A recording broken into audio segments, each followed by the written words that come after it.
Pessoal, eu acho que nós podemos começar, tá bom? Tá. Então vamos lá. Na última aula, nós fizemos a correção da atividade da semana 4 do PET complementar. Portanto, nessa aula a gente vai dar início, né, ao segundo PET, ok? A semana 1 do segundo PET, o PET do segundo bimestre, né? E o que acontece? Vocês já devem ter notado que esse PET ele tem 6 semanas, né? É diferente dos outros PETs, que foram distribuídos no ano passado, né? Mesmo o primeiro PET desse ano, que tinham 4 semanas, esse PET ele tem 6 semanas, tá bom? Então é muito trabalho aí para a gente estar fazendo. Então já vamos começar aqui a semana 1 com esse tema: a crise do feudalismo e o surgimento do capitalismo, ok? Só lembrando vocês que nós temos um canal no YouTube, né? Que vocês podem estar acessando para estar vendo as aulas, né? Revendo as aulas, esclarecendo suas dúvidas. Caso algum dia você perca alguma aula, você pode estar acessando, ok? É, essa aula ela vai ter como base os conteúdos dos vídeos do canal do professor Dimas Antônio, tá bom? Recomendo que vocês sigam o canal dele. Também vai estar usando alguns conteúdos do canal do Super História, né? Também recomendo que vocês estejam seguindo esse canal, tá bom? Esses dois canais aqui são canais muito bons, principalmente nessa época aqui, né, que nós estamos trabalhando à distância, né, estudando é, nas teleaulas, né? Então esses canais, eles, assim como o nosso, né, estão sempre fazendo as correções das atividades. E no nosso canal, né, Professor Edivaldo História, vocês podem estar acessando lá para poder rever as aulas, para poder ver as correções, né?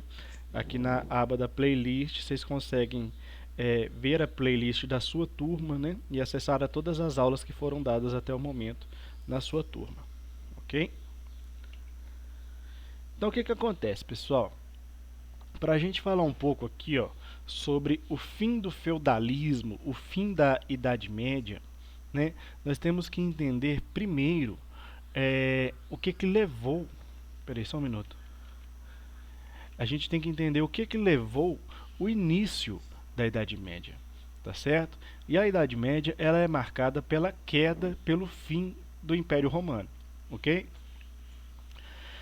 É, A Idade Antiga, né, na Idade Antiga, o maior império que se formou durante esse período foi o Império Romano.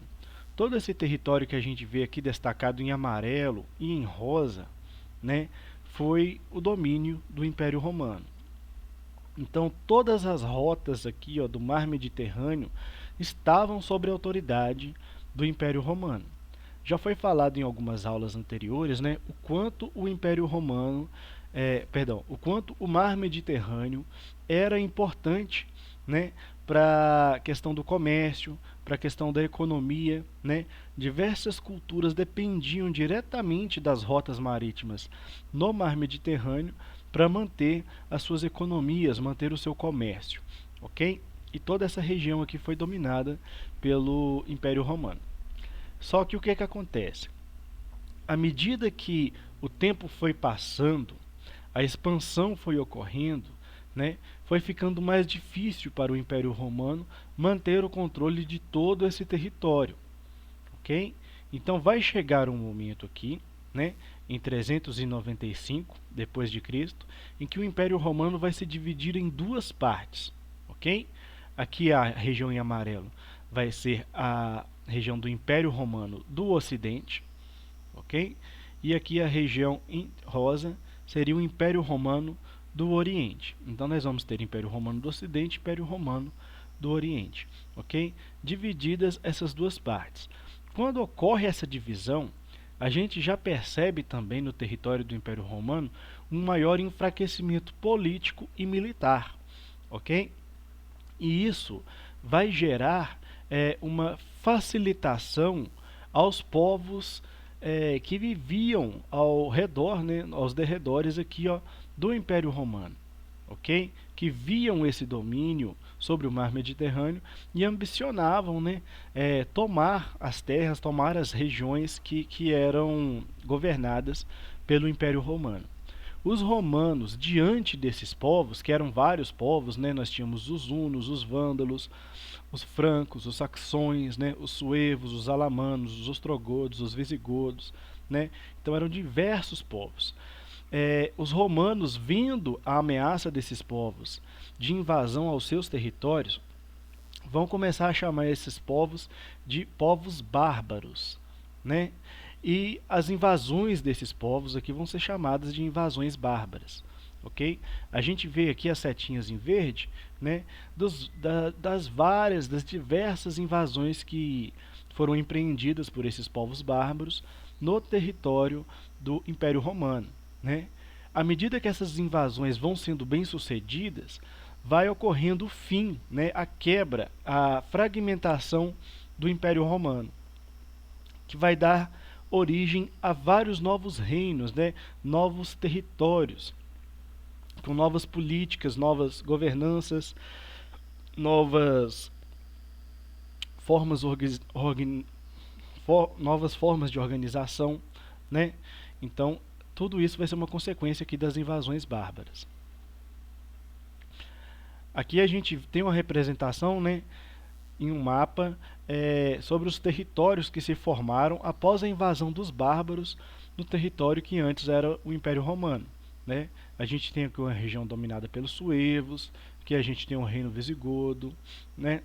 Aqui temos o reino de Borgona, né? Então todas essas regiões aqui, ó, vão ser dominadas por esses povos bárbaros, ok? Dentro dessa nova organização que vai se formar na Europa a partir da invasão dos bárbaros no território do que era antes o Império Romano, vai se estabelecer uma nova forma política, uma nova forma organizacional, ok? E esse novo sistema que vai surgir será chamado de feudalismo, ok? Vamos ver aqui qual que é a descrição do feudalismo. O feudalismo foi um conjunto de práticas envolvendo questões de ordem econômica, social e política. Entre os séculos V e X, a Europa Ocidental sofreu uma série de transformações que possibilitou o surgimento dessas novas maneiras de se pensar, agir e relacionar. Então, pessoal, durante o século V, né, que onde vai se estabelecer aqui, onde vai se cravar o início da Idade Média, até o século X, né, durante esses 5 séculos, do século V ao século X, vai se estabelecer aquilo que a gente chama de Alta Idade Média, ok? E na Alta Idade Média vai se desenvolver aqui nos territórios da Europa o que a gente chama de feudalismo. Mas o que é o feudalismo, pessoal? Feudalismo é um sistema de organização que se baseia em 3 estados, em 3 classes sociais, né? A primeira classe seria a nobreza, né? E dentro da classe da nobreza estaria o rei, ok? Os próximos do rei, a família do rei, né? Os que estão mais ligados à figura real seriam os nobres, ok? Abaixo dos nobres estariam o clero. E quem que é o clero? O clero seria a Igreja Católica, tá bom? Os sacerdotes, os membros da Igreja Católica formariam o clero.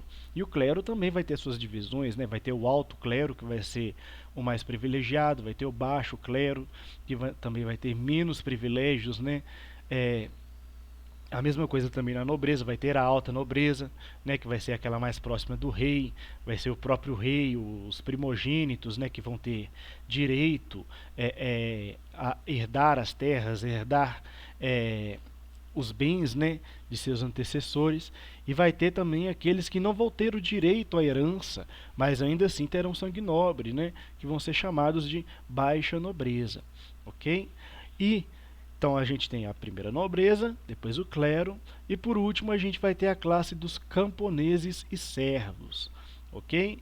Esses servos camponeses, que a gente também vai chamar de campesinato, essa classe, né? Eles vão ter a participação no aspecto da mão de obra, no aspecto do trabalho, ok? Vão ser os camponeses que vão ser responsáveis pelo trabalho dentro dos feudos, ok? E o que acontece? O trabalho dos camponeses, os impostos que são cobrados desses camponeses, irão sustentar a nobreza e o clero, ok? Então, durante toda a Baixa Idade Média, perdão, durante toda a Alta Idade Média, a gente vai ter o feudalismo, que vai se basear nessas três classes, ok? Que seria os servos que irão trabalhar, o clero que irá orar, né? E a nobreza que irá guerrear.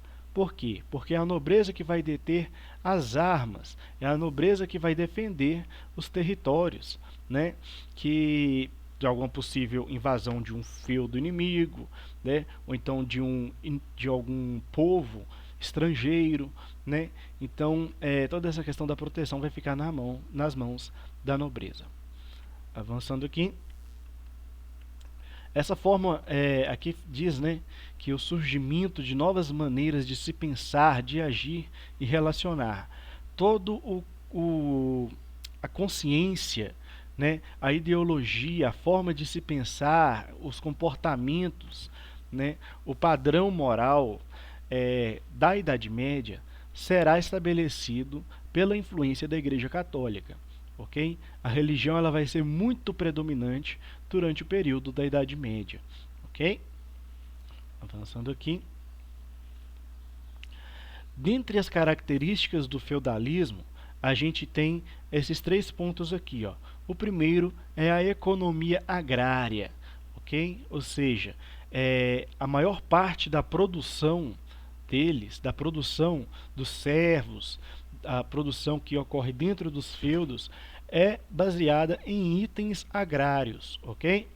Eles não produzem para fazer comércio, eles produzem para garantir o seu sustento.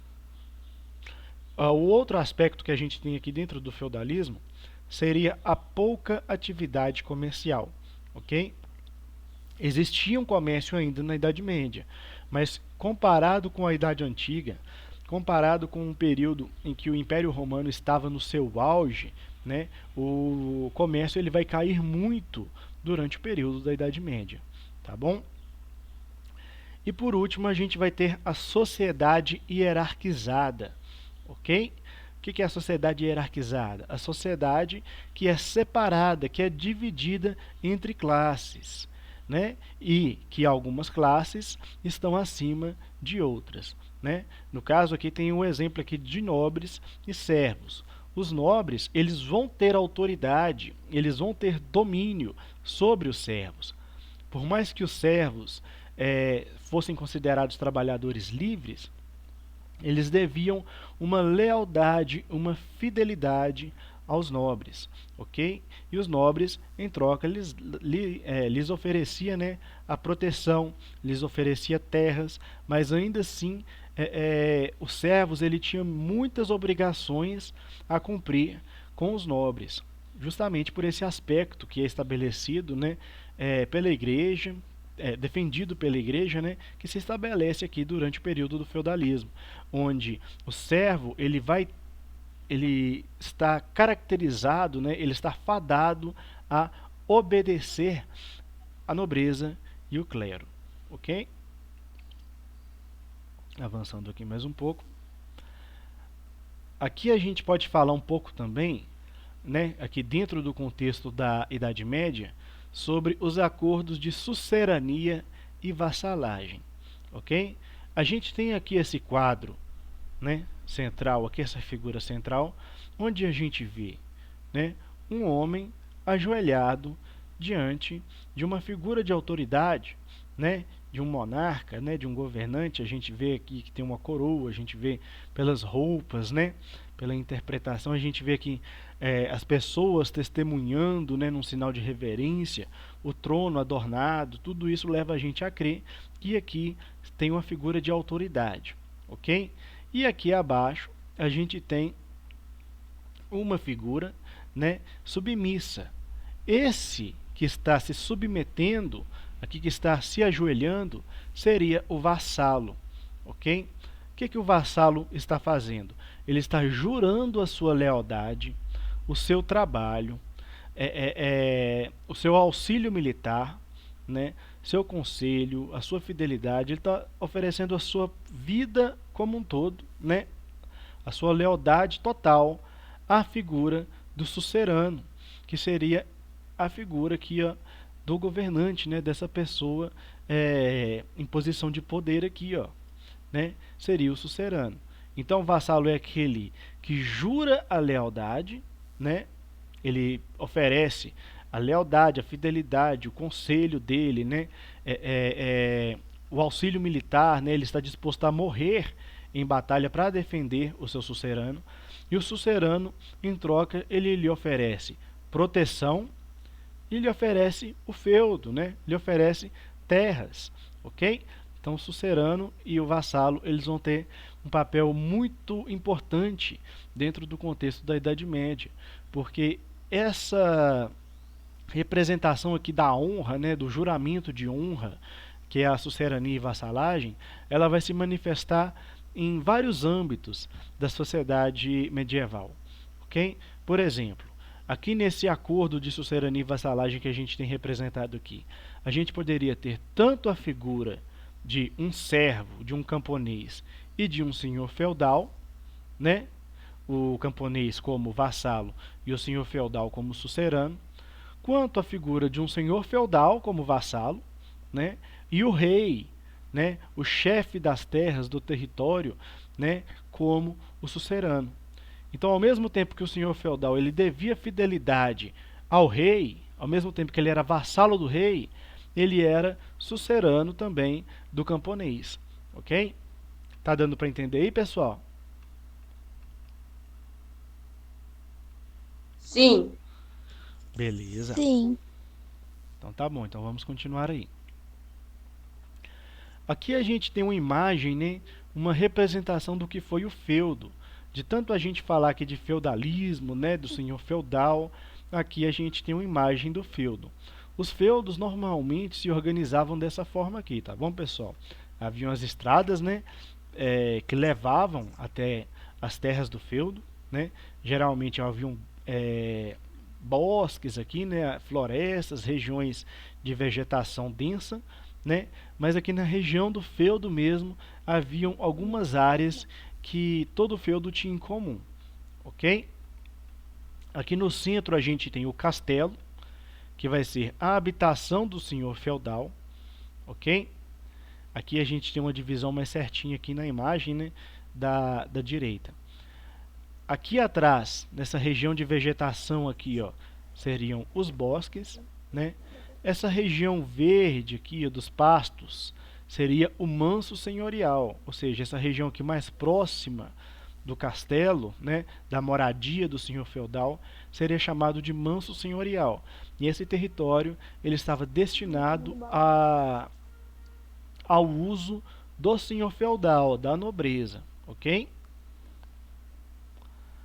Aqui um pouco mais abaixo a gente vê algumas plantações, né, que seria o manso senhorial, que seria a região onde o camponês ele vai vir trabalhar, né, aqui na colheita, na produção do senhor feudal.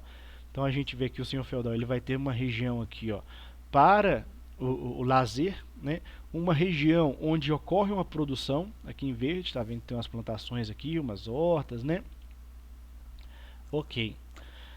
Costuma-se ter, né, era comum ter dentro dos feudos alguma água corrente com um moinho, né, o moinho que era movido pela força da água ou pela força humana, e esse moinho aqui ia moer os grãos, né, para fazer o trigo, para fazer as farinhas, né, que ia servir como a base alimentar dos moradores aqui do feudo. Era 2 horas. Aí eu entrei atrasado. 9 meses pra acabar. Entrei às 10 meses. Então, continuando aqui, pessoal.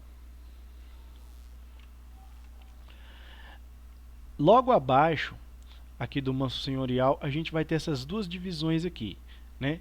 A gente vai ter aqui em azul, que é o manso servil, que é a região onde o camponês, né, onde o servo vai viver, onde o servo vai produzir, vai plantar, né? Aqui no Manso Servil a gente tem a representação aqui de alguns, né, de alguns pontos importantes aqui. Por exemplo, aqui tem o forno, né? Aqui tem a igreja, tem o cemitério, ok? Nesses pastos aqui é a região onde eles vão criar os animais, né? Onde eles vão plantar seus alimentos. Esses alimentos que vão servir para o sustento dos servos, mas principalmente para o sustento do senhor feudal, ok? E do clero, dos representantes da igreja que viverem aqui no feudo também, ok? Lembrando que havia a figura do dízimo também muito importante aqui dentro da Idade Média, tá bom?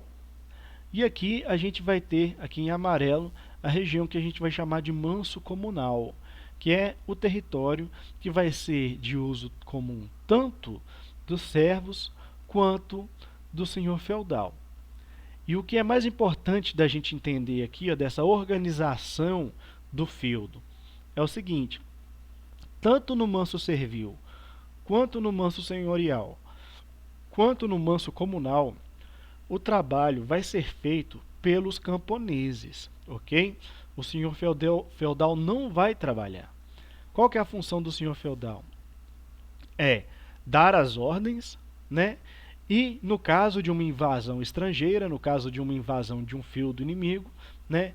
Ele vai abrigar os servos aqui dentro do território, dentro do seu castelo, né? Dentro da sua moradia. A gente vê que os castelos eles são murados, né? Eles têm altas muralhas, eles têm todo um esquema que a gente vê assim que é adaptado para observação, né? Que é adaptado para proteção, para afastar inimigos mesmo, né?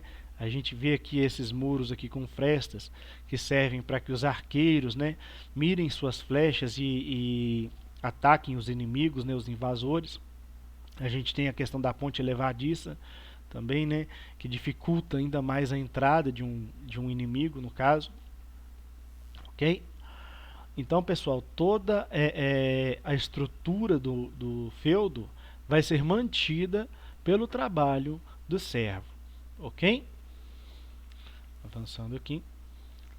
A sociedade feudal. Só para reforçar um pouco mais, né, do que já foi explicado até o momento, a sociedade feudal ela vai se dividir em 3 classes: o clero, a nobreza e os camponeses e servos.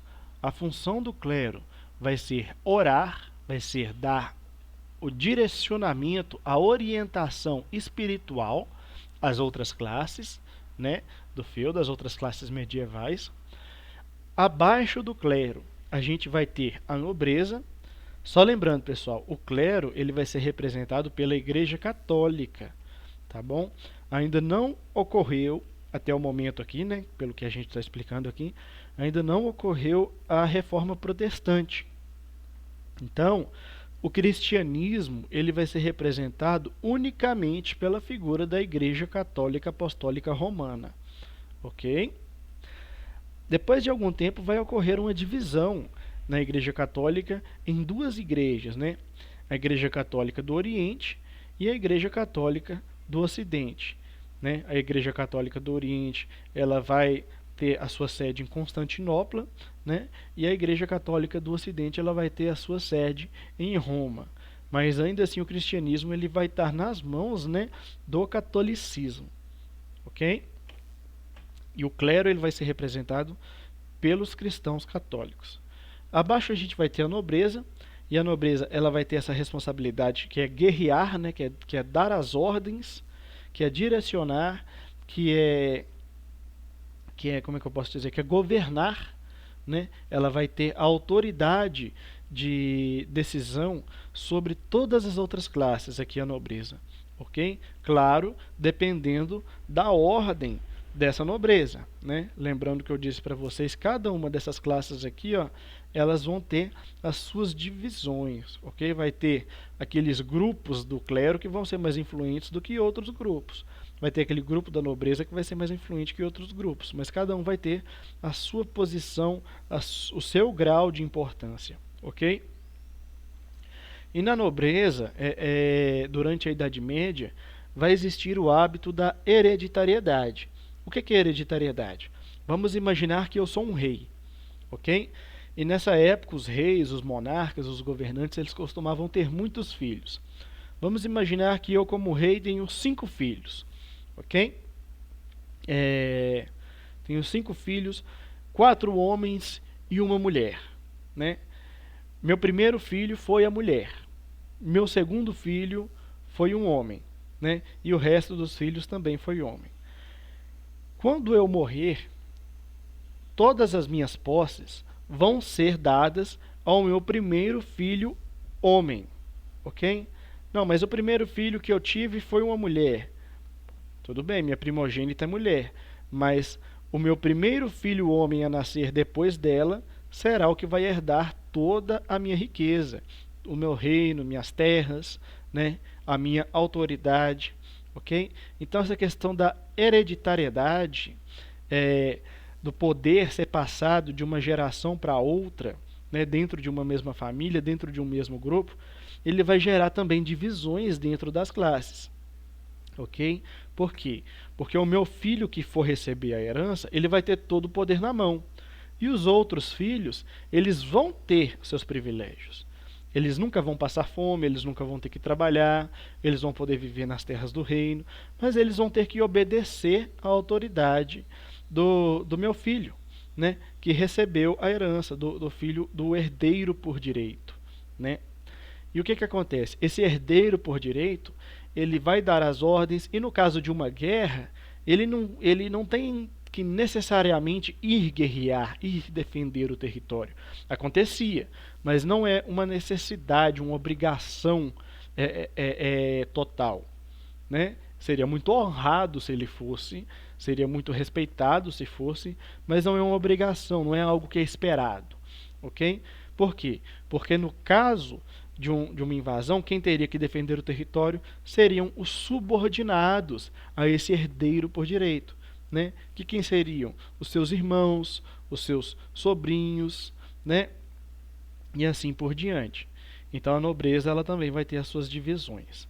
E por último a gente vai ter os camponeses, né? Que serão vassalos da nobreza. Ok? A nobreza será sucerana dos camponeses, e os camponeses irão fazer todo o trabalho dentro do feudo que vai permitir, que vai viabilizar o sustento das outras classes sociais. Classes sociais que eu digo, a nobreza e o clero. Ok? Avançando aqui. Reforçando mais um pouco aqui esse ponto, a nobreza ou os que guerreiam eram responsáveis por administrar e proteger os feudos. O clero ou os que oram eram os membros da Igreja Católica, como padres, bispos e monges, que tinham a função de orar. Ok? E a letra C aqui, os servos ou os que trabalham, né? Que eram os camponeses que trabalhavam no campo em troca de proteção. Ok? Então, todo o trabalho vai ser desempenhado pelos servos, né? Toda a exploração vai ser feita aqui sobre a classe dos servos, que vão trabalhar para manter, né, essa estrutura que a gente chama aqui de estrutura feudal, né, de sociedade feudalista. Agora vamos falar aqui sobre a crise do feudalismo. O que levou o feudalismo a começar a quebrar, a começar a não dar mais tão certo, ok? O que acontece? Quando o Império Romano acabou, né, houve a quebra do Império Romano, que vários povos bárbaros invadiram os territórios que eram do Império Romano, as pessoas começaram a sair das cidades, porque era muito perigoso viver nas cidades, e começaram a se mudar para os campos, né, para as áreas rurais. Por quê? Porque ninguém queria viver numa cidade e correr o risco de acabar sendo assassinado, de acabar sendo roubado, né, por algum forasteiro, por algum estrangeiro, né? Então existia um grande perigo nas regiões das cidades. As regiões das cidades não tinham uma figura de poder, uma figura de governo. né? Eram territórios sem lei, né? Então as cidades eram muito perigosas, as pessoas se mudaram para as áreas rurais. Mas à medida que o tempo foi passando, esse perigo ele foi diminuindo, né? Dentro das cidades começou a surgir mais segurança, ok? E à medida que as cidades começaram a ficar mais seguras, as pessoas começaram a se mudar para essas cidades. Ocorreu também durante essa transição, né, da alta idade média para a baixa idade média, uma revolução agrícola que permitiu aumentar a produção de alimentos, né? E como consequência do aumento dessa produção de alimentos, a gente vai ter dois aspectos. Primeiro, com mais comida, as pessoas vão começar a ter mais filhos, ou seja, a população vai aumentar, vai ter mais população. E o outro aspecto é que, com mais alimento, né, com mais produção, esses grupos que viviam, esses servos, né, que viviam dentro dos feudos, eles vão ser autorizados pelos senhores feudais a pegarem parte do que sobrasse dentro do feudo e levassem para cidades para vender, para fazer comércio, ok? Só que isso gerava um sério problema, porque as cidades, né, elas estavam mais seguras, elas estavam assim menos perigosas, mas ainda assim ocorriam muitos saques, muitos roubos, né? Então o que que esses servos que estavam indo fazer comércio fizeram?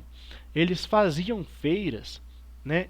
E em volta das cidades eles construíam muros, né? Para evitar que algum estrangeiro, que algum exército, né? Que algum grupo hostil viesse a entrar, viesse a invadir as cidades aonde o comércio estava sendo feito, ok? Essas cidades moradas, né? Foi quando surgiu as primeiras cidades moradas, cidades cercadas por muralhas dentro aqui da Idade Média, tá bom? Essas cidades moradas, elas vão formar feiras e essas feiras vão ser chamadas de burgos, ok? E o comerciante que sai do feudo para fazer comércio na feira, no burgo, vai ser chamado de burguês, ok? Então nesse período aqui vai surgir uma nova classe social que vai ser a burguesia, tá bom? Só que dentro do surgimento da burguesia, tudo isso que está acontecendo aqui, né, na transição da alta para a baixa Idade Média, né, mais ou menos aí no século X depois de Cristo, a gente vai ter um grande problema que é o seguinte: a população começou a crescer demais, né?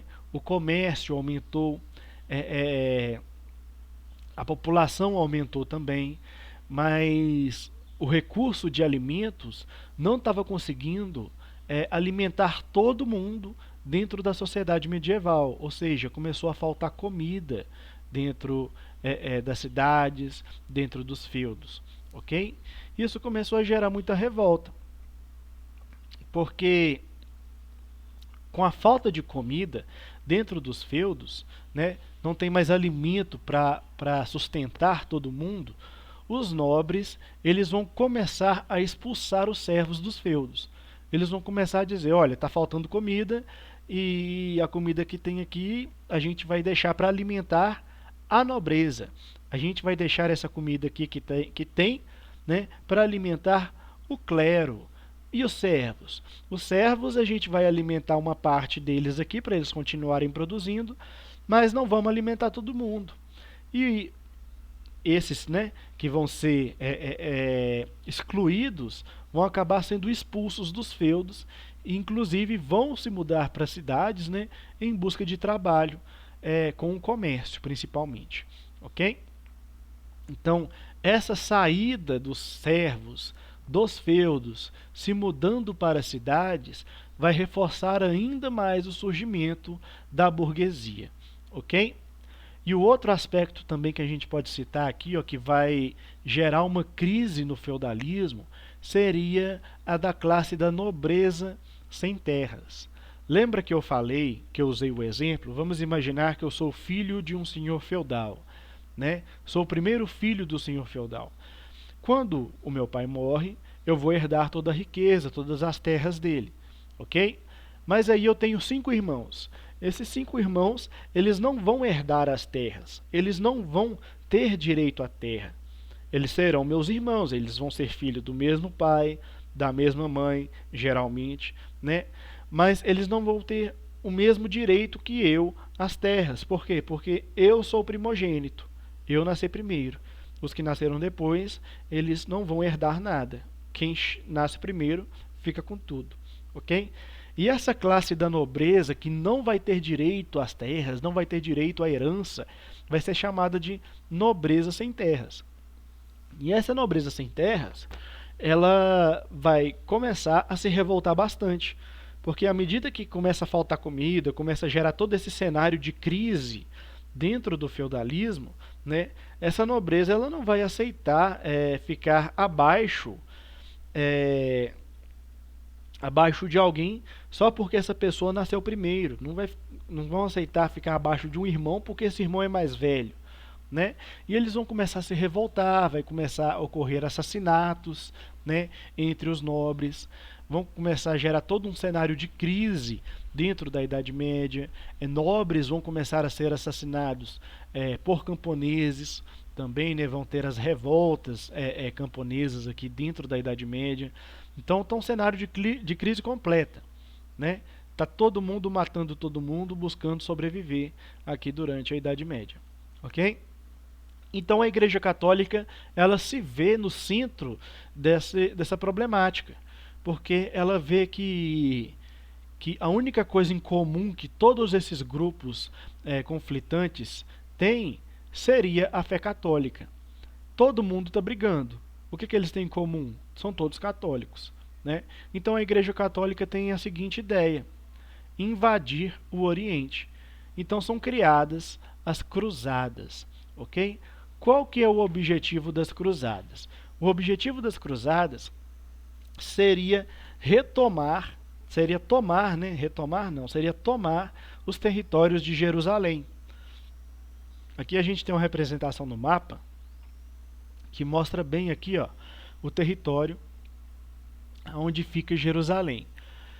E o que acontece? A gente sabe, né, que Jerusalém é uma das terras principais, né, uma das principais cidades dentro das histórias bíblicas, né? É muito importante a cidade de Jerusalém para a fé cristã, né? Não só para a fé cristã, para a fé islâmica também, para a fé judaica também, né? Mas o que acontece? A Europa era toda formada por cristãos católicos, né? Em sua maioria eram cristãos católicos. E o que estava acontecendo, pessoal? Eles começaram a ter a ideia de tomar a cidade de Jerusalém. Muitas pessoas, né, as pessoas mais ricas, as pessoas mais abastadas, né, mais ricas da Europa, saíam da Europa e faziam peregrinações para Jerusalém, né, para conhecer as terras onde Jesus passou, né, onde Jesus pisou e tal. E o que acontecia? Jerusalém, nesse período, ele era dominado, ele era governado por povos árabes, ok? E esses árabes, eles tinham o poder sobre a cidade de Jerusalém. E os católicos, né, no caso que o Papa, ele não estava satisfeito com essa situação e ele queria tomar Jerusalém para ele. Principalmente pelo aspecto simbólico, né, de Jerusalém ser uma cidade muito importante para a fé cristã, quanto pelo aspecto econômico, porque quem dominasse Jerusalém, quem tivesse o governo de Jerusalém, o domínio de Jerusalém, teria uma grande fonte de riquezas, né? Porque povos do mundo inteiro, não só aqui da Europa, mas do mundo inteiro, iam visitar Jerusalém, né? E para conhecer, né, a cidade, pelo significado religioso, histórico da cidade, né, e acabavam fazendo compras, acabavam deixando o dinheiro lá. Então era uma cidade muito rica, era uma cidade onde o dinheiro, o comércio acontecia em larga escala, era muito forte o comércio em Jerusalém.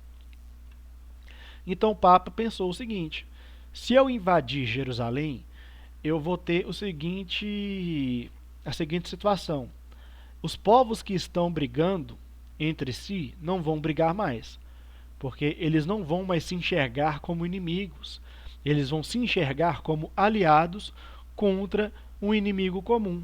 Quem que é o inimigo comum? Os povos árabes, os povos que têm o domínio de Jerusalém aqui na época das Cruzadas, né? E outro ponto também que o Papa pensou foi o seguinte: eu vou mandar a nobreza, vou mandar os servos, né, que estão sem terra, a nobreza que está sem terra, todo esse pessoal aí que está passando dificuldade com comida, vou mandar todo mundo para Jerusalém, vou mandar todo mundo, né, lá para essas terras, para tomarem essas terras para a igreja, com o objetivo de difundir a fé católica. E vou dizer para eles o seguinte: vocês vão lá, vocês matem, vocês roubem, vocês façam tudo que for necessário, né, todos os meios para chegar ao fim, que é tomar a cidade de Jerusalém. E, como recompensa pelo seu sacrifício, pela sua disposição, quando você morrer, você vai para o céu. Então a igreja promete o céu para todo mundo que entra na cruzada, ok? E aí tem aquela coisa: se eles forem bem-sucedidos, conseguirem dominar a cidade de Jerusalém, conseguirem tomar a cidade de Jerusalém, ótimo, a igreja sai ganhando, todo mundo sai ganhando, né? Mas se eles não conseguirem dominar a cidade de Jerusalém, se eles forem derrotados pelos povos árabes, ótimo também. Por quê? Porque aí morre um bocado de gente, né? E essas pessoas que vão morrer vão diminuir o excedente populacional, e a comida, que agora está pouca, vai ser o suficiente para os que sobrarem. Entenderam? Então, por isso que vai surgir as cruzadas aqui durante o período da Idade Média. De tudo isso aqui que eu expliquei, vocês entenderam qual que são os objetivos das cruzadas?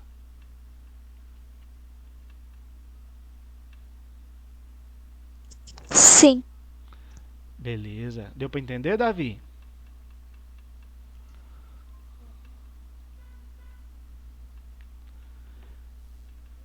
Então, continuando aqui, pessoal. Sim.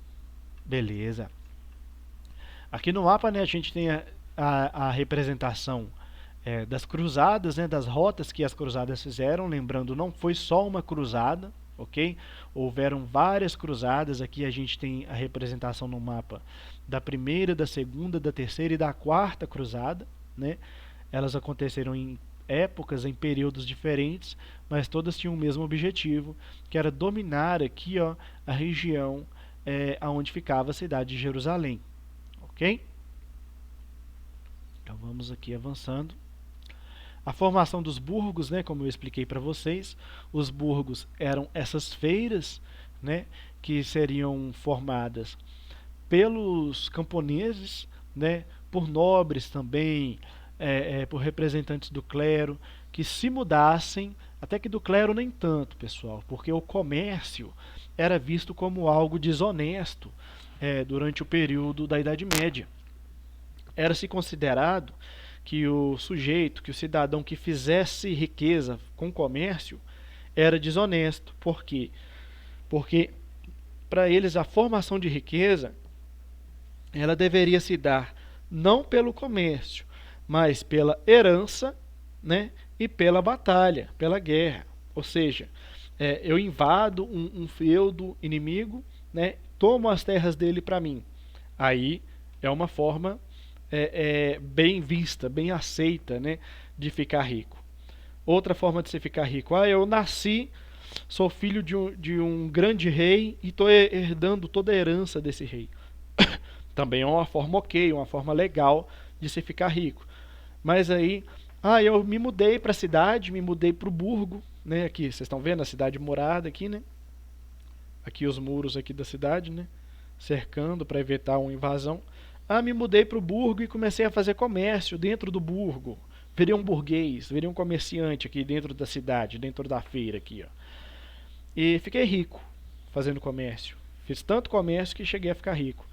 Aí eu sou considerado desonesto, ok? Então, tem toda essa questão aí do aspecto da formação dos burgos, da visão que os cidadãos da Idade Média tinham sobre o comércio, sobre os comerciantes, né? E quem for morar no burgo vai ser chamado de burguês. Ok? A burguesia. Vamos ver aqui o que está definindo aqui como burguesia. Os burgueses eram comerciantes e artesãos que se enriqueceram e se tornaram uma força concorrente à força dos nobres. Esse processo deu início à mudança da alta para a baixa Idade Média. Ou seja, pessoal, à medida que esses burgueses começaram a enriquecer, começaram a fazer riqueza, né, dentro das cidades, dentro dos burgos, fazendo comércio, isso aí começou a gerar uma concorrência, uma disputa entre os burgueses, né, e os nobres, ok? Por quê? Porque esses burgueses, eles não tinham participação na política, eles não tinham autoridade política, eles não tinham força para poder resistir aos domínios dos nobres, aos domínios do clero, né? Então, o que eles faziam? Eles começaram a contratar exércitos assalariados. Então, eles contratavam mercenários, né, e com esses mercenários formavam exércitos, e esses exércitos estavam ali para proteger os burgueses e defender os interesses dos burgueses. Ok? Isso aí vai gerar uma séria crise, né, entre as classes da burguesia e as classes da nobreza. Ok? Porque os nobres eles não vão aceitar esse domínio, esse poder dos burgueses, e esses burgueses não estão, à medida que eles vão enriquecendo, né, que eles vão tendo uma vida melhor, eles vão começando a explorar a mão de obra de pessoas mais pobres também, né, eles vão fazendo suas manufaturas e tal.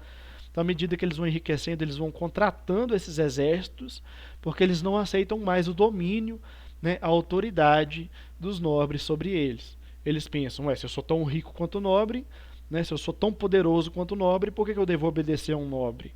Só por causa de uma tradição, por causa de uma cultura, né? Então, inclusive nessa época aí também, pessoal, mais ou menos assim no final do século XIII, século XIV, século XV, vai surgir o movimento do Renascimento também, né, que vai ser encabeçado principalmente pela classe da burguesia. Ok? Pessoal, nossa aula termina aqui. Disso aqui que eu expliquei, vocês têm alguma dúvida? Não. Tem alguma dúvida, Davi? Quer fazer uma pergunta?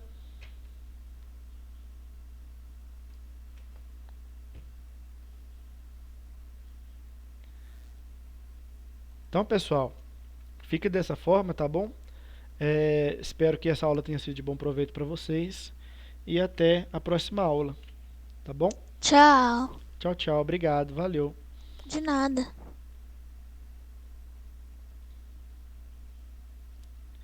Pessoal, não se esqueçam também de se inscrever no nosso canal, dar seu like, compartilhar os vídeos, né? Que isso vai estar ajudando bastante a gente. Valeu e obrigado.